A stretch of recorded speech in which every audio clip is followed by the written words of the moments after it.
Assalamualaikum warahmatullahi wabarakatuh. Hello guys, ketemu lagi di video bareng Alinis. Nah, video kali ini kita tuh mau ngobrolin smartphone barunya Vivo. Gimana? Bukan seri X, itu tungguin aja nanti ya teman-teman. Jadi smartphone yang bakal kita obrolin kali ini adalah Vivo V30i. Dan untuk kali pertamanya, varian i hadir dengan 3D curved screen alias layar lengkung. Terus desainnya tuh termasuk yang fresh ya, terutama pada bagian frame kameranya yang bentuknya melingkar kayak terinspirasi daripada jam tangan mewah gitu ya teman-teman. Sekarang pakai gimana? Langsung tonton videonya sampai akhir. Varian itu dari dulu kayak emang selalu jadi peralihan lah ya buat yang pengen punya seri V tapi kayak duit di dompet tuh nggak tebel-tebel amat. Dengan budget yang lebih terjangkau, varian i ini biasanya tuh membawa kamera yang bisa diandelin dengan berbagai fitur khas kakaknya yang ada pada V series ya teman-teman. Dan kali ini kabar baiknya, Vivo V30i ini membawa kayak perubahan yang cukup agresif. Dari mulai desainnya dulu deh. Jujur pas kemarin tuh unboxing agak kaget sejatinya sama desain yang kini membawa modul kamera melingkar yang rasanya tuh fresh daripada desain smartphone Vivo yang sudah-sudah. Ini sekalian info aja ya, untuk isian boxnya termasuk yang lengkap, ada clear case juga dan chargeran 44 watt flash charge. Yang gue pegang ini warna giri merah yang melambangkan kayaknya tanah air Indonesia gitu. Ya sekarang tuh model frame kameranya melingkar kayak ala jam tangan mewah gitu ya.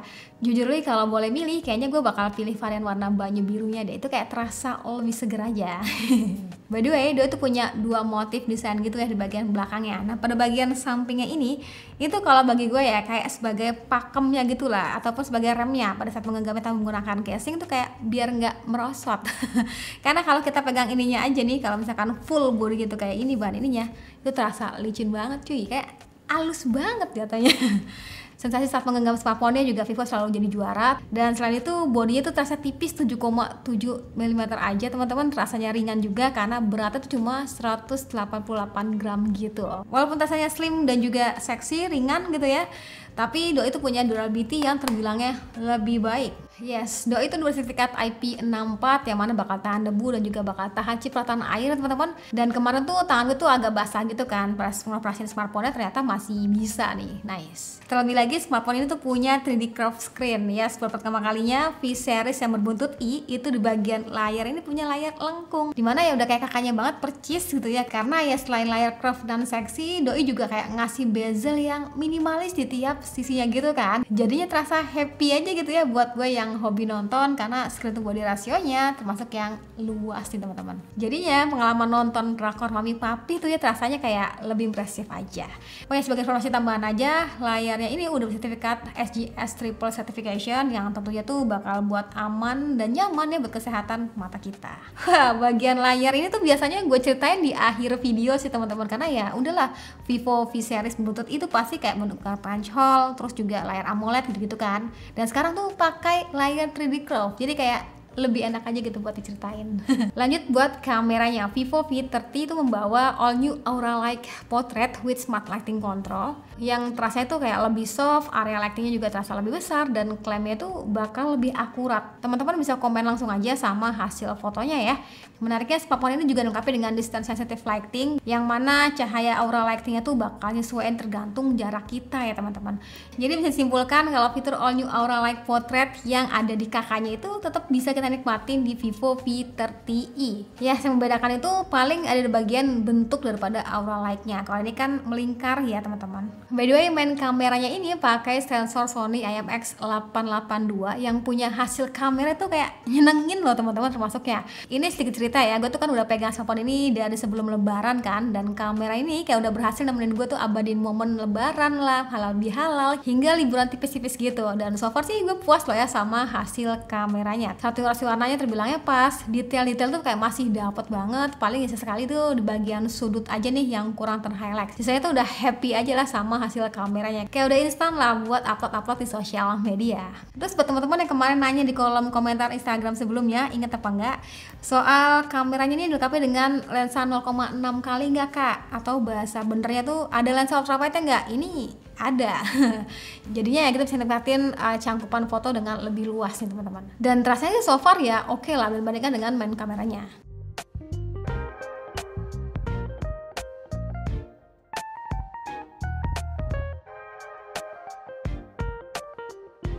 Oh ya, di mode potretnya juga ada opsi 2 kali zoom gitu ya teman-teman. Tingkat bokehnya, filternya juga bisa kita mainin. Dan kalau buat hasilnya sendiri emang bukan yang sekali jepret kayak langsung sempurna gitu, bukan.